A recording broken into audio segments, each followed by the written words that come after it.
উনি বলছেন যে স্যাটেলাইট ফোন যেটা পুলিশ যেটাকে আমরা স্যাটেলাইট ফোন যে ফোনটা দিয়ে বিভিন্নভাবে বহু মানুষের সঙ্গে একসঙ্গে যোগাযোগ করা যায়, ওই ধরনের একটি টেলিফোন তার কাছে পাওয়া গেছে।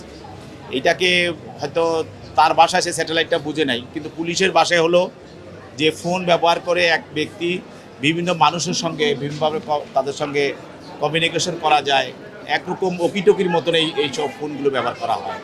ওটাই পুলিশ বুঝাচ্ছে স্যাটেলাইট ফোন হিসাবে।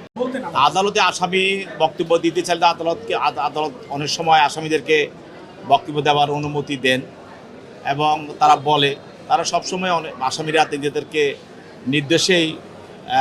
নির্দোষে দাবি করে এবং তারা ঘটনার সঙ্গে জড়িত থাকে না, এই মর্মেই সাধারণত আসামিরা দাবি করে। তারা তো কখনো গিলটি প্লিড করে না, তারা বলে আমরা নির্দোষ। আমরা মামলা তদন্তে বেরিয়ে আসবে যে সে নিজে এগুলির সঙ্গে জড়িত কিনা বা তার লোক জড়িত কিনা, এটা তদন্তেই বেরিয়ে আসবে। আসামি পক্ষের আইনজীবী বলছেন তাকে আইন নামার কথা বলেছেন, তারপরে তাকে রাস্তার ধারে পাওয়া গেছে, এই সব বক্তব্য বলেছেন উনি।